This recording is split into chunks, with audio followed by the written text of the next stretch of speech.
Bonjour et bienvenue à toutes et à tous dans cette nouvelle série de podcasts dédiée au partage, à l'échange et à la méditation.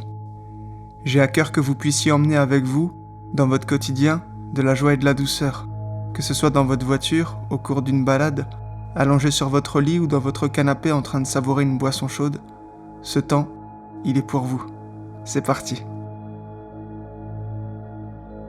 Donc le thème du jour, c'est l'amour de soi. Je pense que tout le monde a remarqué qu'on savait très bien se détester.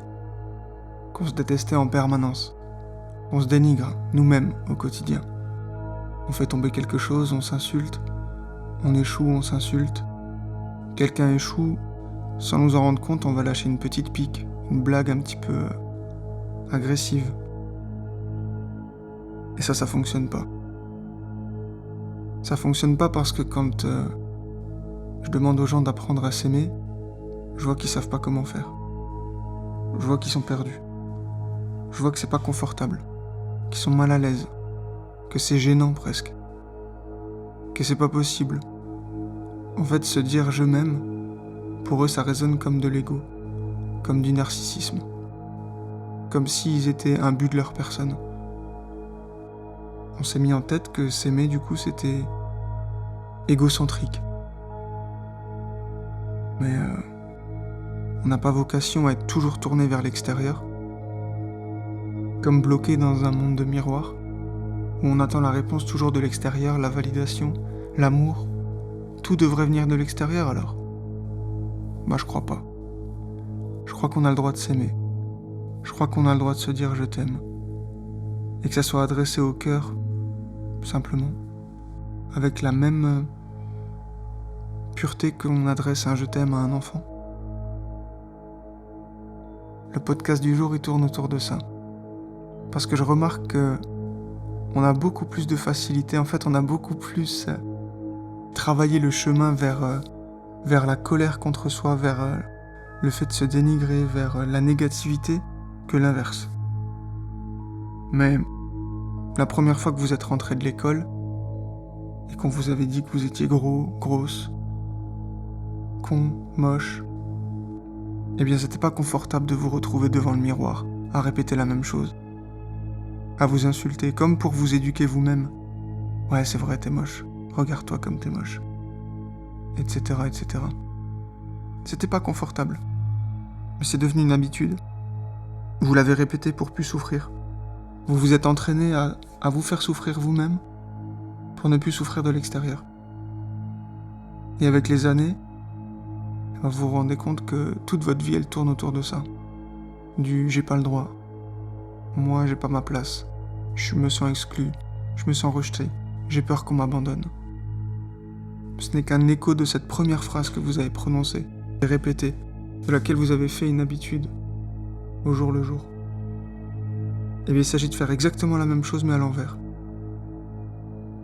Allez devant votre miroir, passez un temps avec vous, observez-vous, regardez qu'il y a de la gêne, observez qu'il y a de la pudeur, observez que c'est pas naturel, observez que c'est inconfortable, mais continuez d'essayer, recommencez, et recommencez, et recommencez.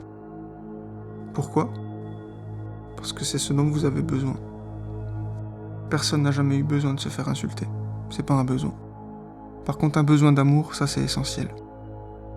Un cerveau humain ne survit pas plus de 6 mois sans amour après la naissance. Ce sont des travaux de René Spitz, si jamais ça vous intéresse. Même les animaux. Il y a des études qui ont été faites sur des singes, si ça vous intéresse aussi. Vous mettez un bébé singe dans une cage, avec un mannequin qui le nourrit, ou avec un mannequin chaud et dufteux, mais qui ne le nourrit pas. Le singe fait l'aller-retour 2-3 fois, et il se laisse mourir, sur ce mannequin dufteux et chaud. Parce qu'on a avant tout besoin d'amour. Rappelez-vous de ça. C'est le besoin fondamental de tout être humain. Quoi qu'il vous dise, quoi qu'il en pense, quelle que soit la barrière mentale ou physique qu'il ait créée entre lui et le monde, entre lui et lui-même, entre lui et les autres. Si vous regardez bien, on a au quotidien ces phrases qui tournent en boucle Et on se répète toute la journée qu'on va pas y arriver, qu'on est trop nul, que nous c'est pas possible, que c'est trop beau pour être vrai, que la vérité est laide en fait, c'est ça que ça veut dire en arrière-plan. Qu'on n'est pas capable. Et on se programme à ça toute la journée. Et ça, c'est vécu comme de l'intelligence, du réalisme et de la conscience. Et quand on vous invite à vous dire que... à vous encourager vous-même, à vous dire je suis capable, je vais y arriver, je suis chanceux, j'ai le droit, etc. Eh ben, il y a une voix qui vient vous dire non mais ça c'est bullshit. Ça c'est de la connerie. Tu t'inventes une vie. En fait t'es pas ça. Etc. etc. Mais d'où? Qui a dit qu'on pouvait se détruire moralement et verbalement chaque jour et que ça c'était la vérité? Et que s'encourager, s'aimer et se donner l'envie, se motiver soi-même chaque jour, c'était faux. C'est exactement le même processus, dans les deux cas. Donc dans les deux cas, il est ni vrai ni faux. Il est ce qu'on en fait. Si vous avez envie de vous encourager, encouragez-vous. Rien ne vous en empêche. C'est ça qui est important de saisir. C'est que la vérité n'est pas laide.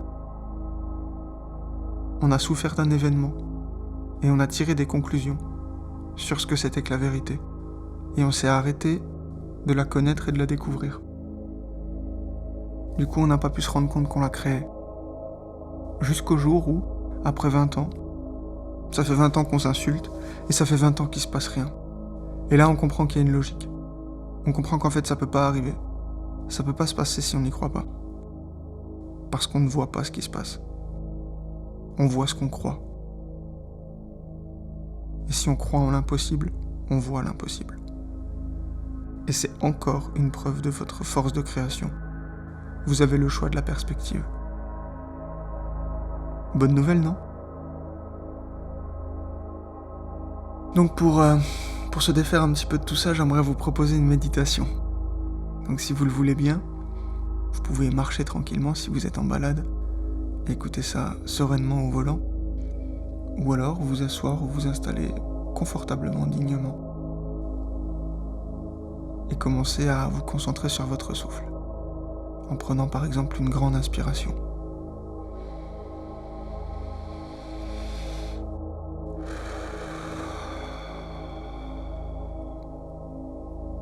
Très bien. Puis une deuxième.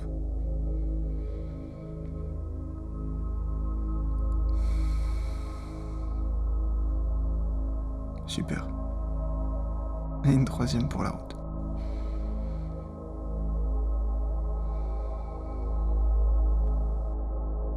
Ok.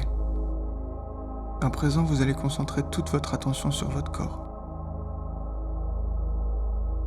Si les pensées pédalent et tournicotent, laissez-les tricoter. Vous pouvez leur apporter votre attention ou la retirer et la placer par exemple dans la plante de vos pieds.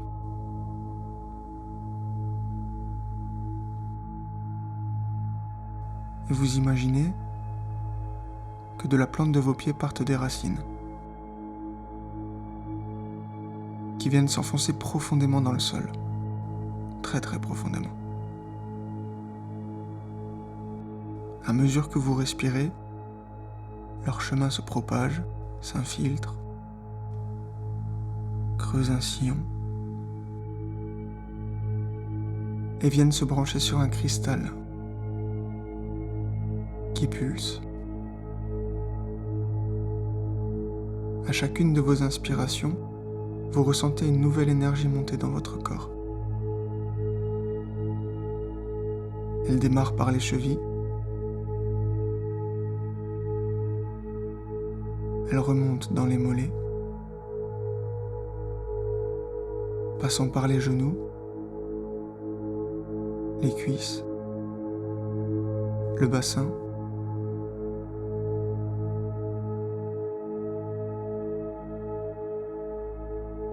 à chaque fois que vous expirez, vous sentez de la tension qui s'échappe, qui se libère, qui est rendue à la terre.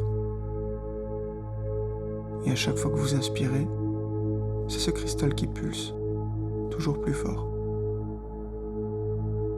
faisant monter en vous cette énergie libératrice, douce et sereine, qui continue son chemin en passant par le ventre, le diaphragme, jusqu'au cœur.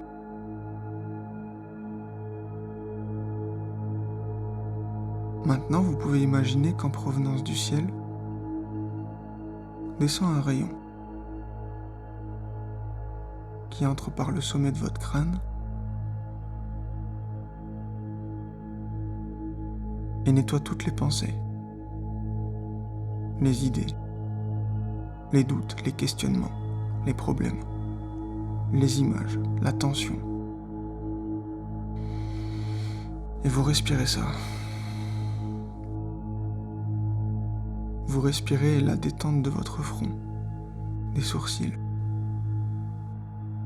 des yeux, du nez, de la bouche, de la mâchoire. Il vous vient peut-être même une envie de bâiller.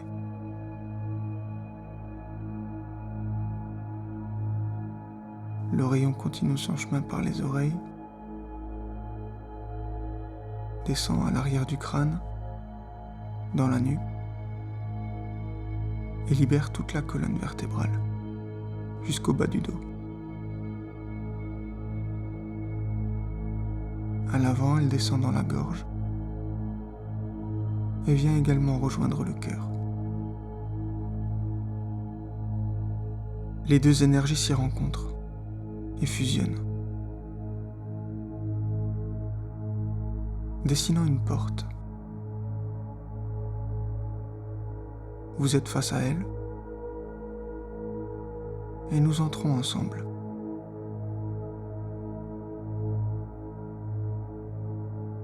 Vous arrivez dans un espace entièrement blanc, que du blanc à perte de vue. Mais vous vous sentez bien. Entouré d'une bulle dorée, vous êtes dans ce qu'on peut appeler l'imaginaire, le fort intérieur, un espace neutre, un espace de création.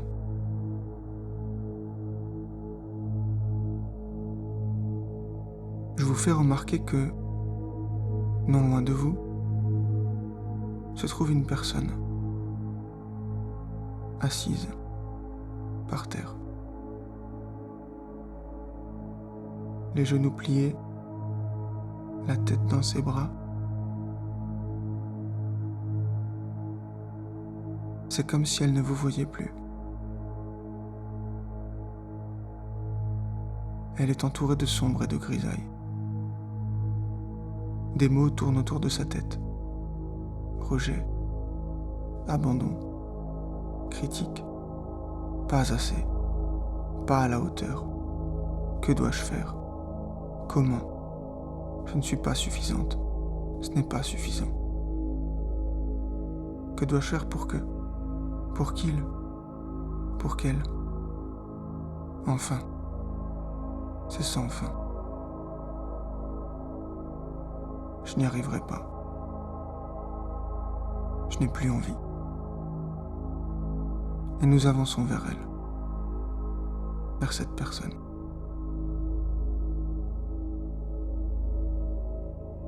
Arrivé à son seuil,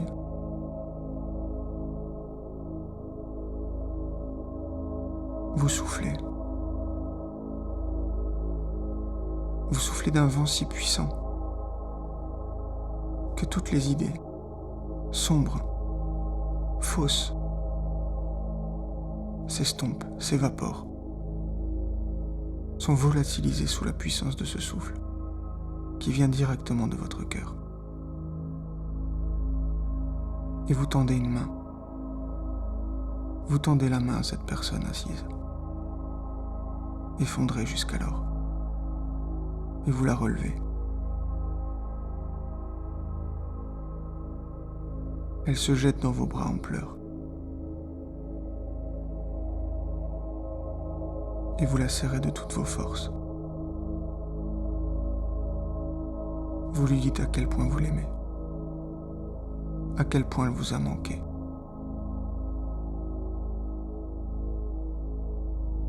C'est alors qu'elle se refond dans votre cœur,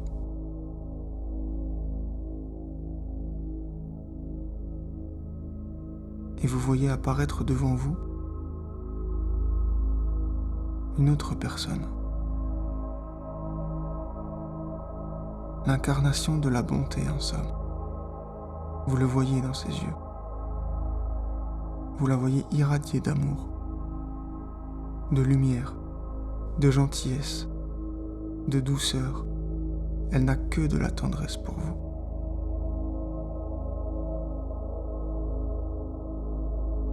Vous ressentez l'impossibilité de la décevoir. Vous ne ressentez aucune attente dans son regard. Vous remarquez simplement que c'est vous. Que c'est cette part de vous qui vous aime inconditionnellement et qui veille sur vous à tout instant. Et qui n'attend qu'une chose, c'est que vous preniez le temps de la retrouver, de la chérir, de s'en remettre à elle, aussi souvent que vous le souhaitez. Aussi souvent que vous le souhaitez. Et vous vous sentez aimé, protégé, accueilli, compris et entendu. Et vous respirez ce sentiment d'avoir votre place.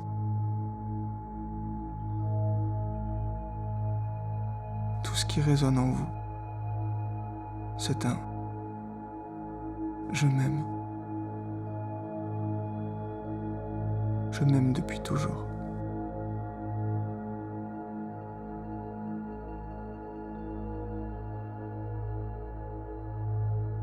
Et vous laissez ce sentiment grandir en vous, s'emparer de toutes vos cellules, de tout votre corps, tout votre esprit et de toute votre réalité. Et à votre rythme, quand vous le souhaitez, vous rouvrez les yeux, en gardant bien au cœur et à l'esprit ce sentiment qui désormais peut guider tout le reste de votre existence. Acceptez-le, simplement. Une belle journée à vous.